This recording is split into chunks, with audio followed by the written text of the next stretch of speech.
तो hello friends, स्वागत है अपने YouTube channel education by Gupta ji में। तो आप सभी के लिए क्लास 10th के सोशल साइंस के 30 मोस्ट इंपॉर्टेंट क्वेश्चन लेके आ चुके हैं दोस्तों, जो कि बार बार बोर्ड परीक्षा में पूछे गए क्वेश्चन है। तो क्या करना है, इसको आपको सही सही नोट कर लेना। सारे बोर्ड एग्जाम में पूछे गए क्वेश्चन है, तो क्या करना है, इसको आपको सही सही नोट कर लेना है दोस्तों।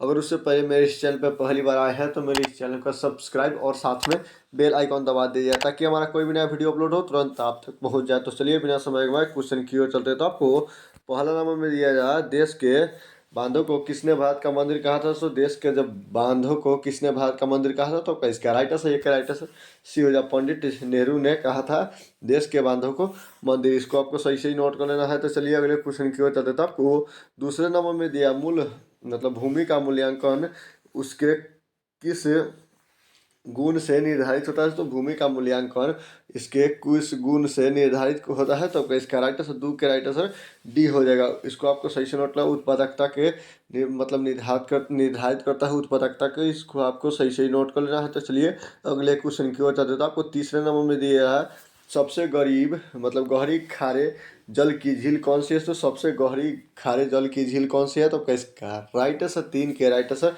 ये हो जाएगा, अमृत सागर हो जाएगा। इसको आपको सही सही नोट कर लेना है। तो चलिए अगले क्वेश्चन की ओर चलते। आपको 24 4 नंबर में दिया है, कुल उपलब्ध जल में पीने लायक जल कितना प्रतिशत है। कुल उपलब्ध जल में पीने लायक जल कितना प्रतिशत है। तो इसका राइट आंसर, 4 के राइट आंसर बी हो जाएगा जी, 2.5% है पीने लायक जल। इसको आपको सही सही नोट कर लेना है। तो चलिए अगले क्वेश्चन की ओर चलते। आपको 5 नंबर, फर्नीचर बनाने में किस लकड़ी का प्रयोग नहीं मतलब नहीं लाई जाती है। तो फर्नीचर बनाने में किस लकड़ी का प्रयोग नहीं की जाती है। तो इसका राइट आंसर, 5 के राइट आंसर ये हो जाएगा, चीड़ की लकड़ी का उपयोग नहीं की जाती है फर्नीचर बनाने में। इसको आपको सही सही नोट कर लेना है। तो चलिए अगले क्वेश्चन की ओर चलते। आपको 6 में सलेम किस राज्य में स्थित है। तो सलेम किस राज्य में स्थित है। तो इसका राइट आंसर, 6 के राइट आंसर बी हो जाए, तमिलनाडु में सलेम स्थित है। इसको आपको सही सही नोट कर लेना है।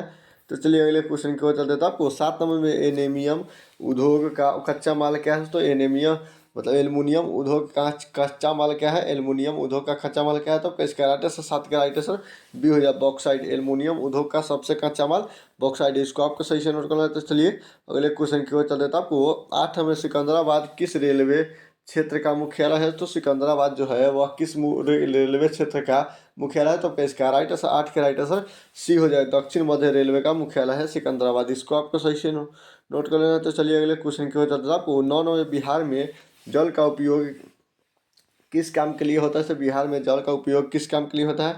तो इसका राइट आंसर, 9 के राइट आंसर ये हो जाएगा, सिंचाई के लिए उपयोग होता है बिहार में सबसे ज़्यादा। इसको आपको सही से नोट करना, जल का उपयोग सिंचाई के लिए होता है। चलिए अगले क्वेश्चन की ओर चलते हैं। आपको 10 में इनमें कौन सी नदी मतलब साल भर जल पूर्ति नहीं करती है। तो इनमें से कौन सी नदी सालों भर जल पूर्ति नहीं करती है। तो इसका राइट आंसर, 10 के राइट आंसर डी हो जाए, चीर की नदी सालों भर जल पूर्ति नहीं करती है। इसको आपको सही से नोट करना है। तो चलिए अगले क्वेश्चन की ओर चलते हैं। आपको 11 नंबर में दिया, अलग अलग भाषा बोलने वाले लोग के आधार पर सामुदायिक कारण सरकार का गठन करने वाला अधिकार किस देश में के नागरिकों को दिया गया है। तो इसका राइट आंसर, 11 के राइट आंसर सी हो जाएगा, बेल्जियम हो जाएगा। इसको आपको सही से नोट कर लेना है।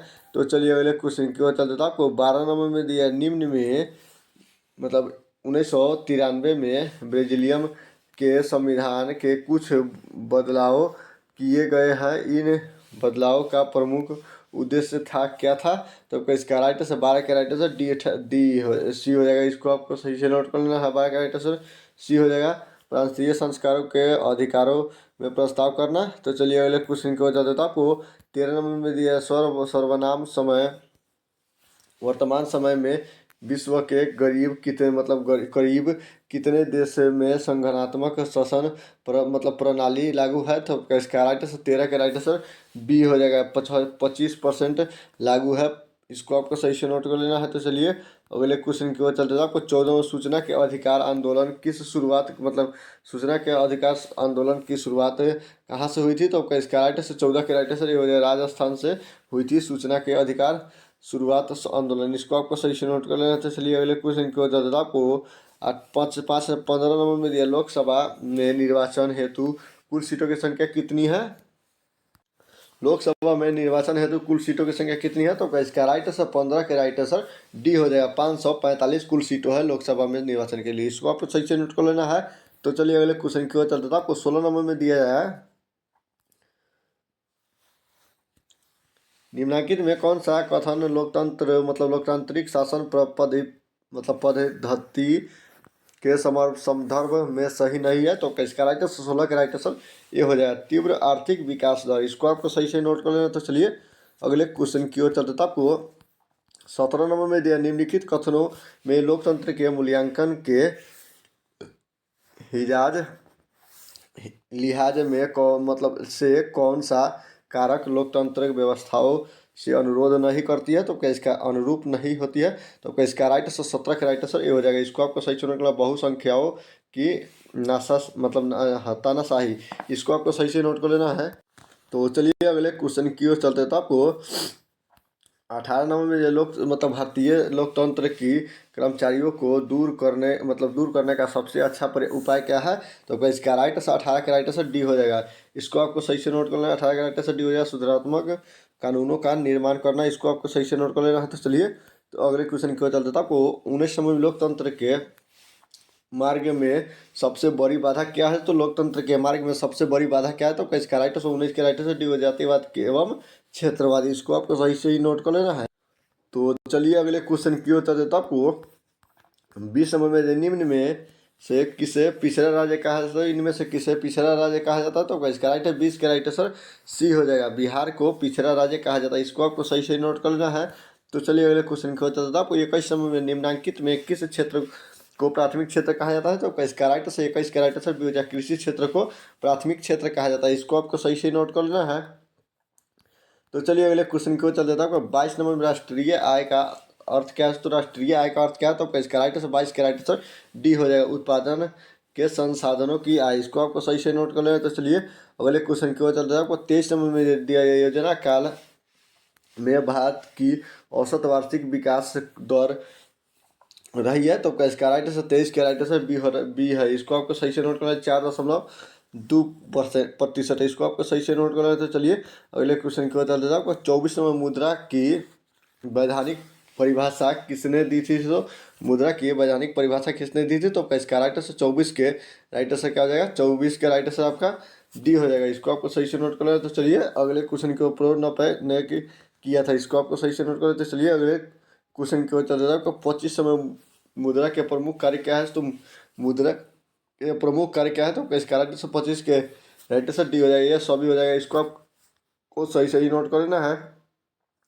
विनिमय का माध्यम और मूल्य का मापन और मूल्य का संचय, इसको आपको सही से नोट करना चाहिए। चलिए अगले क्वेश्चन की ओर चलते हैं। आपको 26 नंबर भारत का केंद्रीय बैंक कौन है? तो भारत के केंद्रीय बैंक कौन है? तो इसका राइट आंसर 26 के राइट आंसर ये हो जाएगा। Reserve bank of India Bharat के केंद्रीय बैंक है, इसको आपको सही से नोट करना चाहिए। चलिए अगले क्वेश्चन की ओर चलते हैं। आपको 27 नंबर भारत राष्ट्रीय कृषि एवं ग्रामीण विकास बैंक की स्थापना हुई थी, कब हुई थी? तो इसका राइट आंसर 27 के राइट आंसर डी हो जाएगा, इसको आपको सही से नोट करना। 1982 ईस्वी में हुई थी। तो चलिए अगले क्वेश्चन की ओर चलते हैं। आपको 28 नंबर में दिया गया, ग्रामीण सड़कों का निर्माण किस योजना के अंतर्गत किया जाता है? तो ग्रामीण सड़कों का निर्माण किस योजना के अंतर्गत किया जाता है? तो इसका राइट आंसर 28 के राइट आंसर बी, प्रधानमंत्री सड़क योजना के अंतर्गत किया जाता है ग्रामीण सड़कों का निर्माण, इसको आपको सही से नोट करना है। तो चलिए अगले क्वेश्चन की ओर चलते हैं। आपको 29 नंबर आर्थिक विकास का तीसरा क्षेत्र क्या है? तो आर्थिक विकास का तीसरा क्षेत्र क्या है? तो इसका राइट आंसर 29 के राइट आंसर डी हो जाएगा। सेवा क्षेत्र हो जाएगा आर्थिक विकास का तीसरा क्षेत्र, इसको आपको सही से नोट करना है। तो चलिए अगले क्वेश्चन की ओर चलते था। आपको 30 नंबर नदियों में बाढ़ आने का प्रमुख कारण क्या है? तो नदियों में बाढ़ आने का प्रमुख कारण क्या है? तो इसका राइट आंसर जल की अधिकता नदियों में बाढ़ आने का प्रमुख कारण यही है, इसको आपको सही से नोट कर लेना है। तो उम्मीद करता हूँ कि वीडियो आप लोगों के लिए अच्छा लगा और अच्छा लगा हो तो वीडियो को दीजिए लाइक और चैनल का सब्सक्राइब। तब तक जय हिंद,